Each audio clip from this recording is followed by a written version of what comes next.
Hello and welcome back to another comic series AMA. This month we're going to focus on questions centered around Xenoblade Comicals, specifically the beginning of the comic up until Satorl Marsh, just because there are so many in the series that I didn't want to do all of it at once. For those new here or that have maybe not read my older works, Xenoblade Comicals is the first longer form project that I took on and the beginning of my consistent posting schedule. It's a series of comics covering my playthrough of the game on new 3DS, while also injecting a bit of an abridged series vibe to the plot and characters. To start off, we have a few questions from Aquasun, first of which is, Xenoblade Comicals reminds me a bit of Hi, I'm Daisy's Persona 4 webcomic. Were there many influences or prior inspirations to how you chose to make this quasi-adaptation, or was it more of a natural development into that direction? It's been a while, so things are a bit fuzzy on the exact details and reasonings, but I do in fact believe that those Persona 4 comics were a big inspiration for the Comicals. I had also previously done a lot of comics for Detective Conan in kind of a similar style, so I was no stranger to making short 4-coma type comics about series that I enjoyed.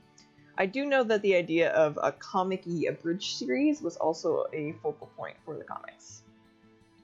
Next question. What would you say is the biggest difference between these comics and your current comics? Obviously my art has evolved just beyond just lines these days, but I would also say that the comicals were a lot looser, quote-unquote.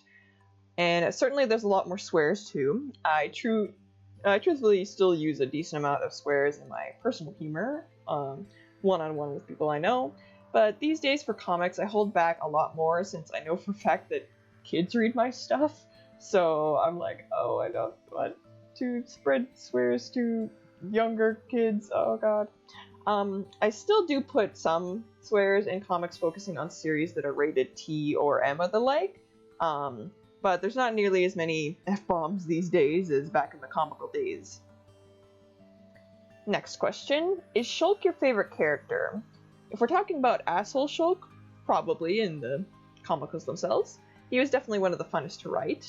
As for the base game, honestly no. Shulk is a fine enough character, but he's just kind of serviceable, and honestly some of the decisions he makes in the game are kind of just frustrating. If I had to pick someone in the base game, I would probably pick Ricky. He's definitely not the best written, definitely not objectively speaking, as they shoved him almost purely into comic relief. But what I do know is that I had a lot of fun playing as him, and that all of his voice lines made me super happy, so, I would say that's enough to call him my favorite. The next and last question, I believe, from Aquasun is, favorite Xenoblade comical in terms of comedy, art, or some other quality? This was hard, and I'm going to limit to just the comics posted for this month, and maybe keep answering this every time Xenoblade Comicals comes back for an anime, because, gosh, there are so many good ones. And I'll split it up into the 3 categories there, too. For comedy, some honorable mentions in this round of comics is the Ryan Shulk one, where they kind of go back and forth after Ryan was kidnapped by spiders.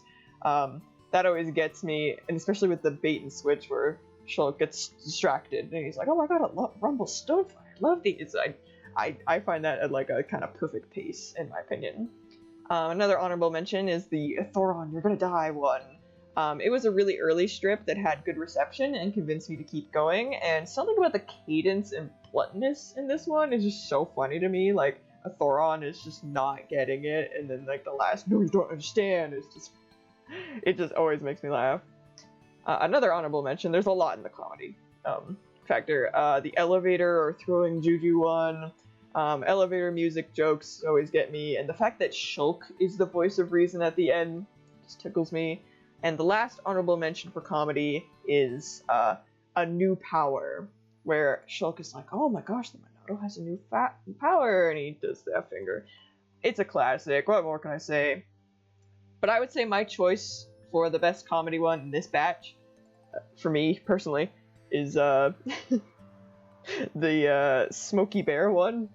It may seem like such a niche choice, but it always kills me. I think because the punchline is so out of left field, and one of the only times that I kind of bring in like a actual in real life meme into a game series one among literally like 2,000 comics that the rarity, it just gets me every time.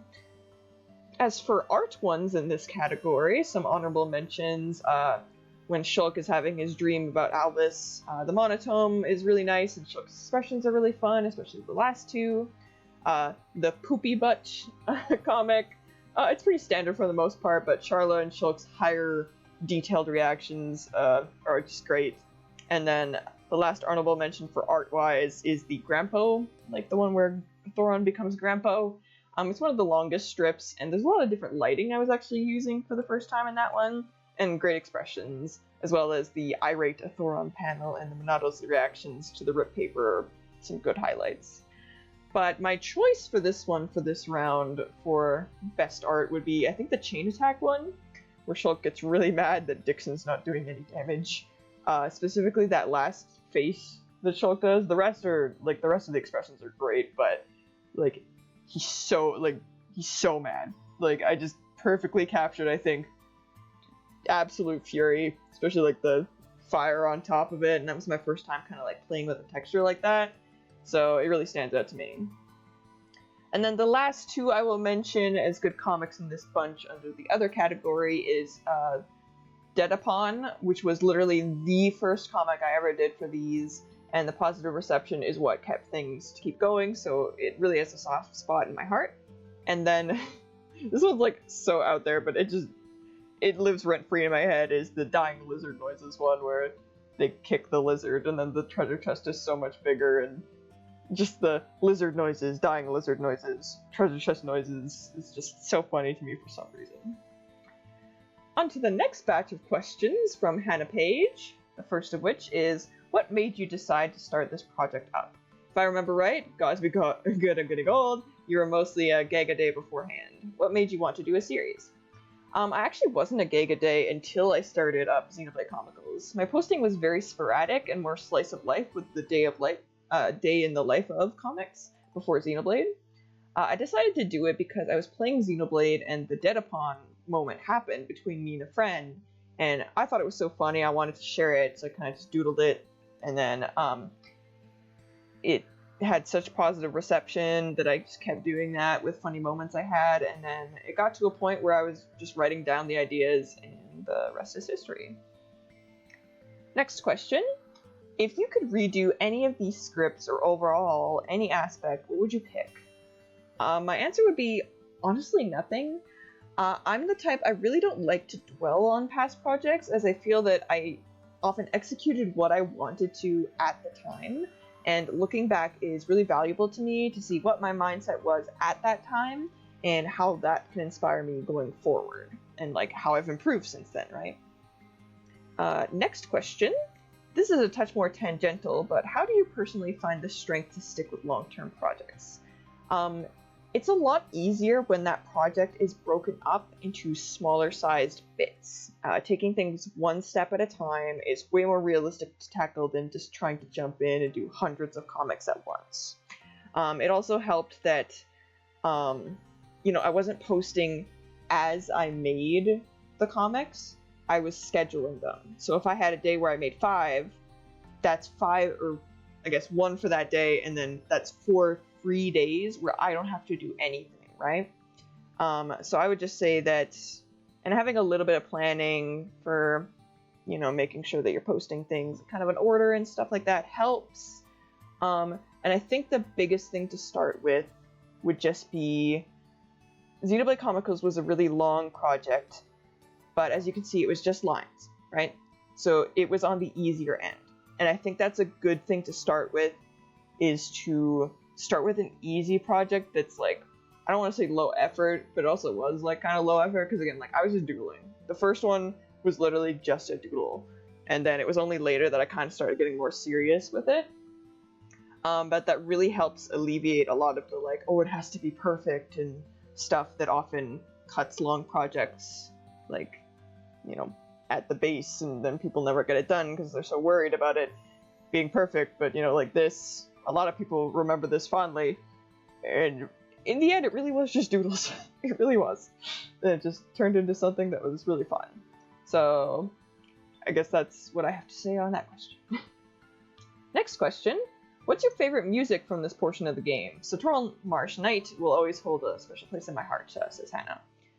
For me, it's a pretty common pick, but I think Garplane's Day is my favorite song for the portion. You might be wondering, like, wait, isn't that Colony 9 Night in the background right now? And yes, it is. I didn't do Garplane's for this because I thought it would just be, like, I don't know, a little bit too energetic, because these are a bit more casual, and, like, I didn't want it to, like, kind of overtake the atmosphere of the video, so I just went with something a bit more chill. But that said, if it counts, since this is the start section, I would actually say that the title music would be my favorite track, because it's just so good. Like, oh my god. And the last question from Hannah, and the last question for this AMA. Now that the definitive edition is out, have you ever had the temptation to make supplementary comicals? Similarly to the other one talking about looking back to the past, not at all actually. I'm satisfied with how many comics I made originally and how they came out. Plus, as I said before, I'm not a big fan of looking back, which I think expanding on with new content would feel a bit strange. At most, maybe, and this is not a promise, this is only a maybe, if I ever played the future connected, like, edition that's with the definitive edition, and I found enough entertaining things, I might do a few of those. But again, that's not a promise, just because, like, I really did like how the comicals kind of fit all together. So I'd have to think of something that kind of, like, jived with me if I was going to do anything like that. But with that, that is all. And by the end of this month, which actually has already happened by the time I'm posting this, all of the comics for this section of the Xenoblade Comicals will be up on my Patreon for $5 plus patrons to view. So with that, let's go on over to the outro. So you can actually see my lovely patrons scrolling on by here, people who had access to ask the questions in this AMA. You can also see their patron NPCs, which haven't been a focus of the summer comics, just because it gets really hot here, so it's hard to make sure that I'm getting stuff done as is. So I usually have the summer buffer going, so I make it beforehand, so I never know who the NPCs are going to be for the summer months. But once summer ends, then the patrons and their NPCs will show up in comics as non-named roles in any of the things that need, just a NPC type character to be saying something to the other characters for jokes. So that said, if you're interested in asking a question like there was in this video, or the NPCs as you see scrolling along here, definitely check out the link to my Patreon in the description. Yeah, thank you to everyone who asked a question and anyone who watched this video. The support means a lot to me. Until next month, bye!